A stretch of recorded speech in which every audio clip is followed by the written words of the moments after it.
Hai sahabat, senang Anda sudah menonton video-video saya yang saya tayangkan lewat channel YouTube saya.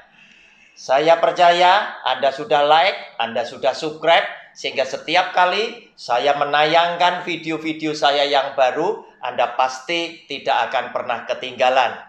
Jika Anda merasa diberkati lewat video-video saya, maka dengan kerendahan hati saya memohon, berkenanlah Anda share juga kepada keluarga-keluarga yang lain agar mereka juga mendapat berkat yang sama. Sengaja video-video saya isi dengan pelajaran-pelajaran Alkitab yang akan menjadi berkat bagi setiap keluarga yang mengikutinya. Mereka akan berhasil mengajar mendidik anak-anaknya menuju kepada kesuksesan, kebahagiaan, dan keselamatan yang Tuhan sudah siapkan. Oleh karena itu, jangan pernah tinggalkan video-video saya. Ikuti terus lewat channel YouTube Roni Suwono. Shalom.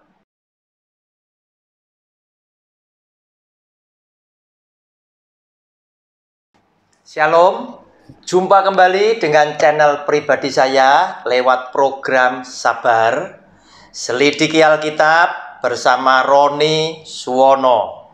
Saudara, kita memasuki video yang ke-12 dari seri pelajaran Orang Kristen Harus Tahu. Kenapa? Karena memang kita harus memahami firman Tuhan secara utuh. Ketika kita ada potongan-potongan kecil yang kita tidak memahami, maka akan mengacaukan semua berkat yang harusnya kita terima secara luar biasa. Oleh karena itu, lewat pengalaman pribadi saya yang sempat menghadapi kesulitan itu, saya membuat video-video ini agar supaya memberikan pencerahan kepada Bapak Ibu sekalian yang suka belajar bersama saya dengan menonton video saya. Oleh karena itu pesan saya, jika video saya memberkati Bapak Ibu, minta tolong subscribe, share kepada semua sahabat-sahabat yang Anda kasih agar semua anak-anak Tuhan mendapat berkat yang sama. Saudara, video yang ke-12 sengaja saya mencermati masalah selalu ada. Bapak Ibu siapkan alat tulisnya, siapkan Alkitabnya. Saudara, ada banyak orang Kristen sebagai penggemar pendeta tertentu. Nah, namanya penggemar, apapun yang diucapkan di dalam khotbah para hamba Tuhan tersebut, saya tidak menyalahkan. Anda punya kecenderungan menerimanya sebagai kebenaran. Padahal namanya orang bisa saja hari tersebut beliaunya salah menekankan khotbah yang dia berikan, sehingga hal seperti ini akan mendatangkan kesimpulan daripada pendengar itu bisa keliru. Salah satu contoh, dia berkata di dalam khotbah ini yang ditekankan, yang saya maksudkan salah tadi, dia bilang begini, jika saudara sebagai orang benarnya Tuhan, maka ketika Anda menghadapi masalah apapun, maka engkau akan dilepaskan dari masalah itu. Engkau tidak akan mengalami masalah itu. Saudara, demi nama Tuhan, di atas mimbar Tuhan yang kudus ini, apa yang dikatakan oleh beliaunya adalah salah. Saudara, kenapa saya katakan salah? Bukankah Petrus juga melakukan pembelaan kepada Yesus sebagai Tuhan dan gurunya ketika Tuhan Yesus menyampaikan bahwa tidak lama lagi dia harus menderita. Dia harus dibunuh di atas kayu salib. Dan pada hari ketiga dia akan dibangkitkan kembali oleh Bapaknya. Saudara, respon Petrus apa? Respon Petrus membela Yesus sebagai Tuhan dan gurunya. Petrus menarik Tuhan Yesus ke samping dan Petrus berkata, Tuhan, apa yang engkau katakan sekali-kali tidak akan terjadi di dalam kehidupanmu. Nah saudara, Petrus sedang berpikir dengan pikirannya sendiri. Petrus tidak pernah berpikir dengan apa yang dipikirkan oleh Allahnya. Namun Tuhan Yesus berkata, "Enyalah engkau iblis, karena engkau bukan memikirkan apa yang dipikirkan Allah." Kenapa? Karena jelas-jelas Yesus Kristus Tuhan datang itu bukan untuk happy-happy, bukan untuk sebuah wisata, tetapi dia datang menebus dosa umat manusia yang ada di dunia ini lewat kematiannya dia di atas kayu salib. Nah saudara, demikian juga dengan kebanyakan jemaat sukanya menelan mentah-mentah apa yang disampaikan oleh pendeta yang menjadi kekaguman mereka. Oleh karena itu, hari ini kita mau buktikan bahwa masalah itu selalu ada, karena firman Tuhan ini keluar langsung dari mulut Kristus. Matius pasal 7 ayat 24 sampai dengan 27. Demikian bunyi firman Tuhan. Judulnya adalah dua macam dasar. Maksudnya ketika orang membangun rumah itu ada dua orang bangun dengan dasar fondasi yang tidak sama. Saudara, saya senang memakai Tuhan Yesus sebagai role model hidup keluarga saya di dalam kehidupan maupun di dalam menyampaikan firman Tuhan, karena saya melihat khotbah-khotbah Tuhan Yesus itu tidak pernah dia memakai bahasa-bahasa yang terlalu tinggi yang mengakibatkan pendengarnya jadi tidak mengerti sehingga ada potongan-potongan kecil yang terhilang. Dia tidak pernah pakai istilah-istilah yang ilmiah yang hanya bisa difahami oleh orang yang berpendidikan tinggi. Yang berpendidikan tinggi saja belum tentu paham semua. Nah saudara, oleh karena itu dia selalu memakai istilah-istilah yang semua pendengar itu pernah mengalami. Itu bisa membayangkan. Sehingga khotbah yang disampaikan oleh Tuhan Yesus bukan hanya bisa didengar, tapi bisa dimengerti dan difahami dan direnungkan. Dan inilah yang membawa banyak orang-orang yang mendengar khotbah Tuhan Yesus, mereka menjadi bertobat. Tidak bingung, tidak pusing memikirkan ini dari bahasa Ibrani, dari bahasa Yunani yang seperti apa, tidak. Tetapi dia pakai istilah-istilah yang para pendengar sudah pernah mengalami. Saudara, demikian bunyi firman-Nya. Setiap orang yang mendengar perkataanku ini dan melakukannya, ia sama dengan orang yang bijaksana yang mendirikan rumahnya di atas batu. Kemudian turunlah hujan dan datanglah banjir, lalu angin melanda rumah itu, tetapi rumah itu tidak rubuh sebab didirikan di atas batu. Saudara, Tuhan ingin sampaikan siapapun engkau yang mendirikan rumah, yang mendirikan rumah tanggamu, kehidupan keluargamu, yang mau mendengar perkataanku dan melakukannya di proses membangun tadi, kamu itu sama dengan orang yang tak katakan bijaksana.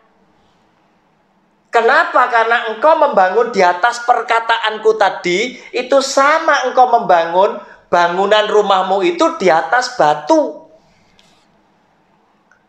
Padahal aku tahu yang pasti orang hidup tidak akan pernah lepas dari persoalan, tidak pernah lepas dari tekanan hidup. Sewaktu-waktu persoalan, sewaktu-waktu masalah itu bisa datang tanpa kita pernah undang, seperti halnya dengan COVID-19 yang melanda seluruh dunia. Dan diandaikan oleh dia, maka turunlah hujan, turunlah banjir, datanglah angin yang akan menghantam bangunan tersebut, yang akan melanda rumah tersebut, yang akan menghantam rumah tangga, keluarga yang kau sedang bangun. Baik ekonomi keluargamu, baik kebahagiaan rumah tanggamu, baik kerukunan keharmonisan pasangan hidupmu dan lain sebagainya, maupun masa depan anak-anakmu, itu akan dilanda oleh masalah yang diandaikan di dalam bacaan ini sebagai hujan, banjir, dan angin. Namun apa yang terjadi? Bagi orang yang selalu mau mendengar perkataan Tuhan Yesus dan melakukannya di dalam hidupnya sehari-hari, yang sama artinya engkau membangun bangunan itu di atas batu, di atas firman-Ku, karena engkau adalah orang yang bijak. Apa yang terjadi? Bangunan ini tetap berdiri dengan teguh, dengan kokoh, dan tidak terjadi kerusakan sedikit pun. Saudara, ini yang terjadi jika engkau adalah orang yang mendengar perkataan Tuhan Yesus dan melakukan di dalam hidupmu sehari-hari. Sesungguhnya engkau sama dengan orang yang menunjukkan bahwa aku Tuhan adalah anakmu yang mengasihi engkau, karena apa yang kau katakan itulah yang aku lakukan di dalam hidupku sehari-hari. Sehingga ketika ada masalah yang harus aku hadapi, tekanan hidup yang aku harus lewati, aku akan berseru memanggil namamu, karena engkaulah Tuhan yang menjadi harapanku, yang menjadi sandaranku, karena aku tahu daripadamulah pertolongan itu boleh terjadi. Saudara, namun apa yang terjadi di dalam ayat 26, 27 model yang lain. Orang yang mendirikan dengan dasar yang berbeda dengan yang pertama. Tetapi setiap orang yang mendengar perkataanku ini dan tidak melakukannya, ia sama dengan orang yang bodoh, yang mendirikan rumahnya di atas pasir. Kemudian turunlah hujan dan datanglah banjir, lalu angin melanda rumah itu, sehingga rubuhlah rumah itu dan hebatlah kerusakannya. Saudara, diandaikan oleh Tuhan Yesus model yang kedua, orang yang sudah mendengar perkataannya tetapi tidak melakukan firman-Nya, itu sama dengan orang yang sedang membangun kehidupan rumah tangganya, membangun kehidupan keluarganya, tetapi tidak di atas firman Tuhan, tidak di atas batu, melainkan di atas pasir. Sehingga dia tidak memiliki fondasi yang kuat. Maka ketika persoalan hidup itu datang, tekanan hidup itu melanda akan kehidupan mereka, hujan datang, banjir datang, angin datang, maka rumah yang sedang dibangun oleh dia di atas pasir tadi akan rubuh dan terjadilah kerusakan yang hebat.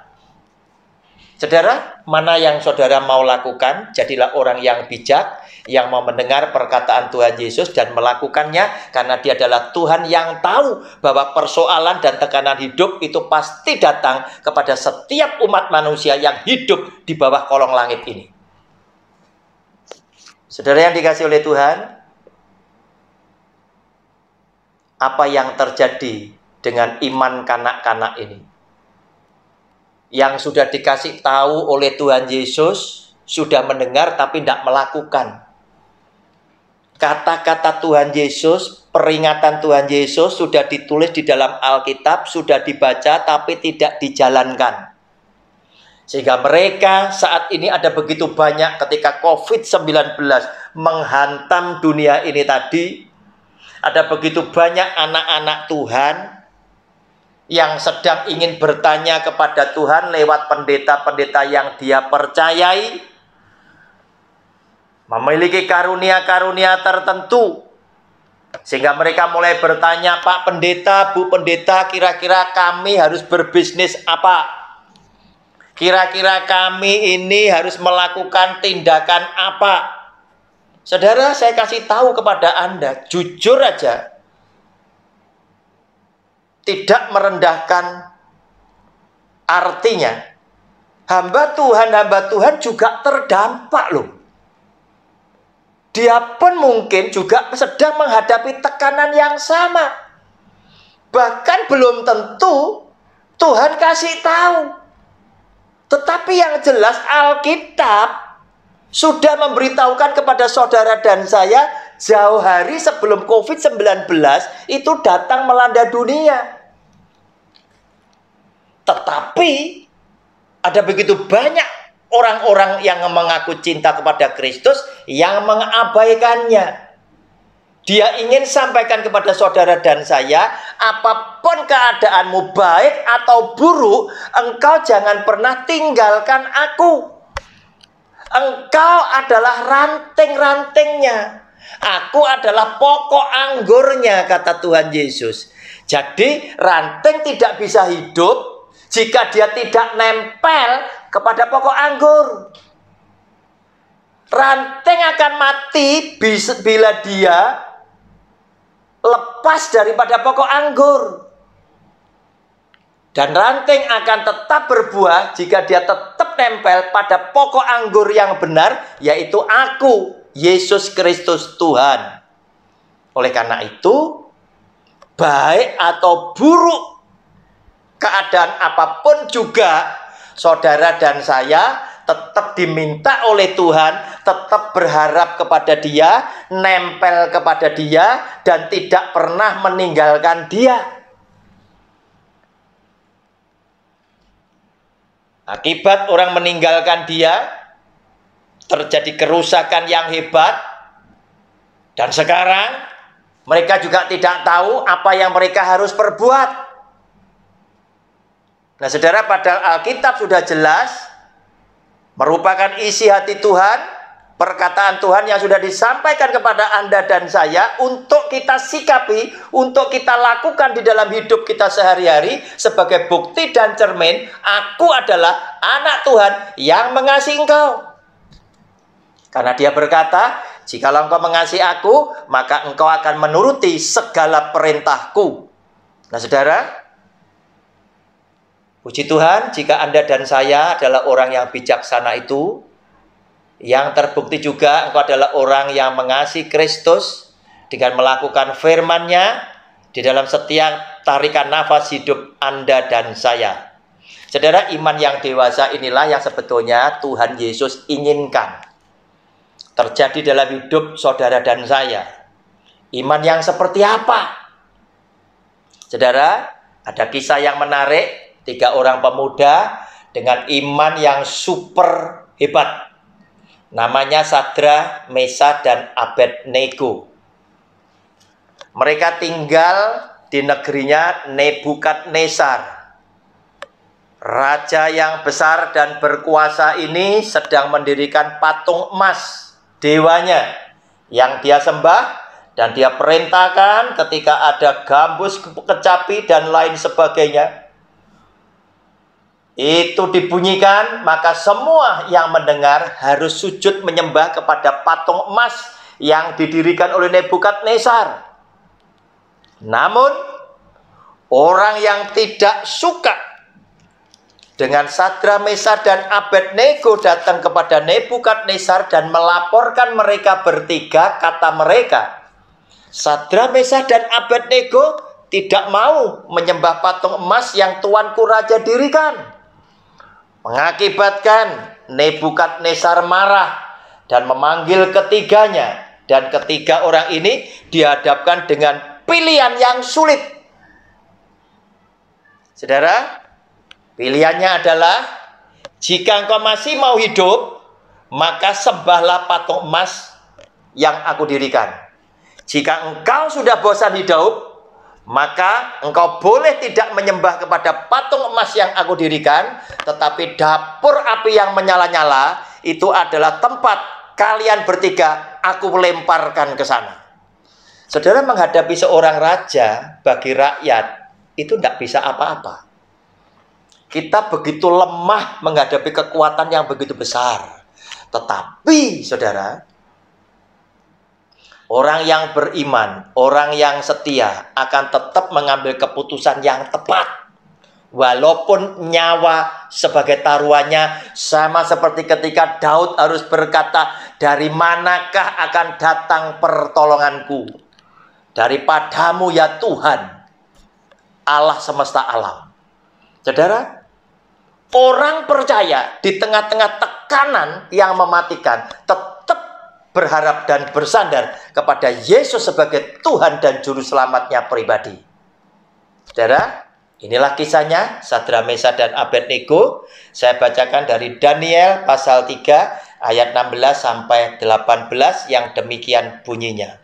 Lalu Sadrak, Mesak, dan Abednego menjawab Raja Nebukadnezar, "Tidak ada gunanya kami memberi jawab kepada Tuanku dalam hal ini. Jika Allah kami yang kami puja sanggup melepaskan kami, maka Ia akan melepaskan kami dari perapian yang menyala-nyala ini. Dan dari dalam tanganmu, ya Raja. Tetapi seandainya tidak, hendaklah Tuanku mengetahui, ya Raja, bahwa kami tidak akan memuja dewa Tuanku dan tidak akan menyembah patung emas yang Tuanku dirikan itu." Saudara, jawaban ini membuat amarah Raja Nebukadnezar. Bagaimana mungkin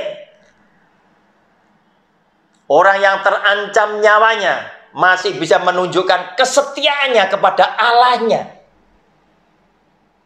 Dan ternyata Sadrak, Mesak, dan Abednego memberikan jawaban yang mengejutkan. "Jika Allahku bisa melepaskan kami dari api yang menyala-nyala dan dari tanganmu, ya Raja, puji Tuhan. Tetapi jika Allahku tidak melepaskan, sekali-kali ketahuilah, ya Raja, bahwa kami tidak akan menyembah patung emas yang Engkau dirikan." Sudah dikasih oleh Tuhan, inilah iman yang Tuhan Yesus ingin ada di dalam hidup keluarga saudara dan keluarga saya. Jadilah sebagai orang yang bijaksana, yang selalu mendengar perkataan Kristus dan melakukan di dalam hidupnya sehari-hari. Karena kita tahu sewaktu-waktu persoalan akan menghadang kita, sewaktu-waktu tekanan hidup akan kita hadapi. Oleh karena itu, ketika kita dekat dengan Tuhan, kita bisa berkata seperti Daud, "Dari manakah akan datang pertolonganku? Dari Engkau Tuhan, Allah semesta alam." Shalom, Tuhan Yesus memberkati. Amin.